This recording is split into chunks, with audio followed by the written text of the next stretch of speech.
Yael Braun-Pivet. On sait maintenant pourquoi elle aurait bloqué la commission d'enquête sur l'affaire Epstein. Eh ouais, le lien est trouvé. Alors tout s'éclaire, les masques tombent. Je vous rappelle qu'elle avait refusé la commission d'enquête au Parlement sur l'affaire Epstein. Elle nous avait sorti un baratin juridique. Mais en fait, les raisons, elles, seraient beaucoup plus sombres. Eh ouais, elles seraient liées personnellement à des acteurs de ce dossier. Alors oui, du coup, regardez son CV. Yael Braun-Pivet a été avocate pénaliste pendant 7 ans. Et devine dans quel cabinet? Eh ben, le célèbre Hervé Temim. Alors jusque-là, c'est une avocate, il n'y a pas de souci. Mais savez-vous qui était l'un de ses clients stars? Eh ben, Jean-Luc Brunel. Eh ouais, parce que le cabinet Temim, en fait, défendait Jean-Luc Brunel. Donc c'est qui? C'est le Français qui fournissait des jeunes filles à Jeffrey Epstein, le rabatteur clairement en chef, celui qui a été retrouvé, je vous rappelle, suicidé dans sa cellule de la santé, en portant tous ses secrets dans la tombe, comme c'est bizarre.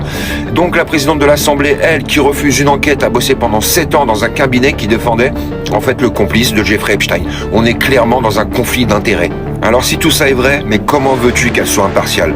Elle nous a parlé de séparation des pouvoirs, mais en fait c'est pas du tout ça qu'elle protège. Elle protège ses patrons, ses anciens collègues et un cabinet pour lequel elle a travaillé tout simplement. Donc en politique, il n'y a clairement pas de hasard et encore moins dans cette affaire sordide.